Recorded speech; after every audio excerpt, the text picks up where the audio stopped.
Magandang hapon sa ating lahat na update sa magiging lagay ng ating panahon, pati na rin sa binabantayan nating low pressure area na dating bagyong si Kerubin. Huli natin ito namataan sa layong 125 km silangan, Hilagang Silangan na Surigao City, Surigao del Norte, at ang nasabing low pressure area ay may medium chance na magre-develop into a tropical depression. Pero kahit LPA po ito, inaasahan natin na magdudulot pa rin ito ng maulan na panahon, mga light to moderate with at times heavy na mga pag-ulan sa buong bahagi ng Visayas at Mindanao. Kaya sa ating mga kababayan po dyan, lalo na yung nakatira sa mga low-lying areas at sa bulubunduking lugar, ay pinag-iingat po natin sa posibilidad ng mga pagbaha at mga pagguho ng lupa. Shearline naman po ay yung salubungan ng malamig at mainit na hangin, yung magdudulot din po ng mga kalat-kalat na mga pag-ulan sa may bahagi po ng Bicol Region. Kaya ingat din po sa ating mga kababayan dyan dahil posible rin po dyan yung malalakas na bugso ng mga pag-ulan. Dahil naman sa amihan, makulimlim na panahon na inaasahan natin na may kasama may hinang mga pag-ulan sa bahagi ng Cordillera Administrative Region, pati na rin sa Cagayan Valley. Sa may Quezon din po, maulap ang kalangitan, pati na rin sa Oriental Mindoro at sa Marinduque.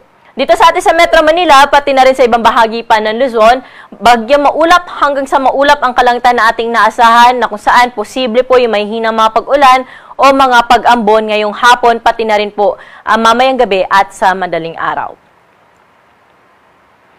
Para sa magiging lagay po ng ating panahon bukas, ang bahagi po ng Bicol Region ay patuloy na makakaranas ng maulap na kalangitan na may kalat-kalat na mga pag-ulan, mga pagkidlat at pagkulog, dala pa rin ito ng shearline.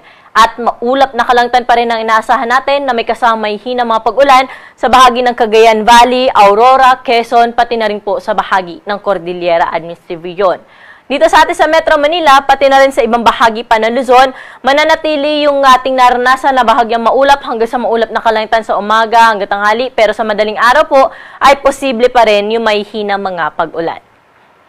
Temperatura po natin dito sa Metro Manila bukas ay mula 23 to 30 degrees Celsius, Tagaytay 21 to 28 degrees at sa Baguio City naman 14 hanggang 23 degrees Celsius. Sa Lawag, maglalaro sa 22 hanggang 30 degrees Celsius yung agad ng temperatura at sa Tagigaraw po nasa around 21 to 28 degrees lamang yung inaasahan natin na magiging temperatura.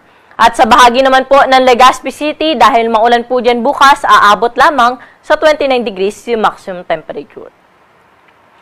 Sa may Palawan naman po, pati na rin po dito sa may Puerto Princesa o sa Calayan Islands, ay maglalaro lamang sa 24 to 32 degrees yung agwat ng temperatura.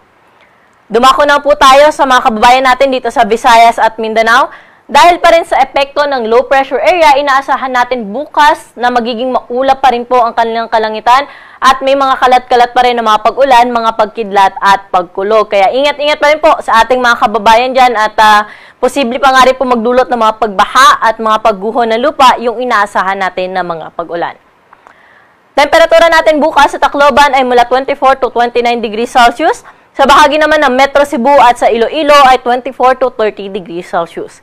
Ganun din yung agad na temperatura na inaasahan natin sa bahagi ng Cagayan de Oro at sa Metro Davao, pero sa bahagi po ng Zamboanga City ay 23 to 32 degrees Celsius. Kaugnay nga po ng low pressure area, pati na rin po yung shearline, ay pinalabas po tayo o inisyo tayo na weather advisory. So inaasahan po natin ang heavy to intense na mga pag-ulan ngayong hapon hanggang bukas ng hapon po sa buong bahagi po ng Eastern Visayas, pati na rin sa Dinagat Islands, at sa Surigao del Norte. Samantala, may mga moderate to heavy rains din po tayong naasahan sa may bahagi po ng Bicol Region, pati na rin sa Quezon, Cebu, Bohol, sa nalalaming bahagi ng Caraga at sa bahagi po ng Camiguin at Misamis Oriental.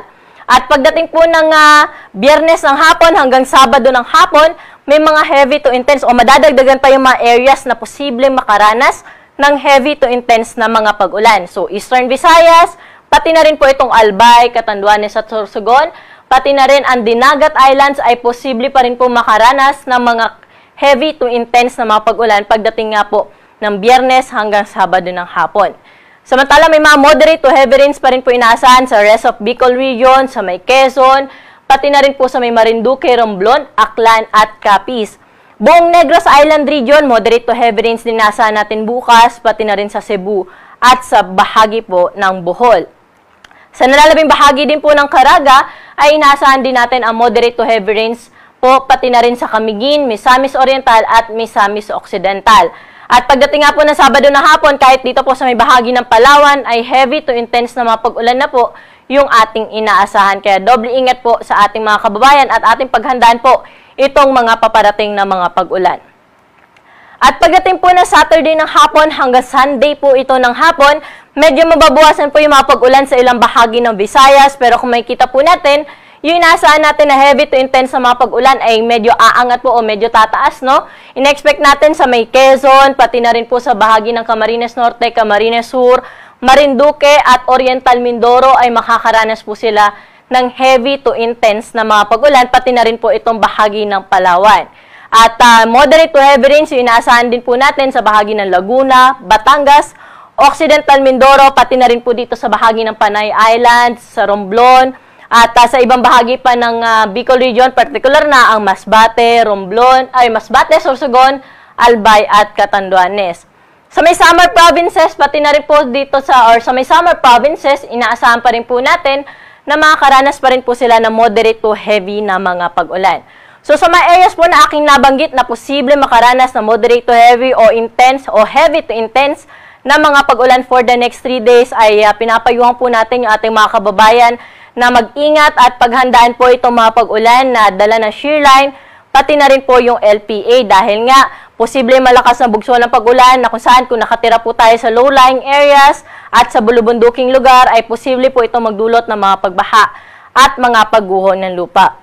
At makipag-ugnayan po tayo sa ating lokal na pamahalaan dahil nga po kung ganyan po yung ating sitwasyon na inaasahan at kung kailangan po natin lumikas ay sila po yung direct na makakatulong po sa atin para makapunta po tayo doon sa ligtas na lugar.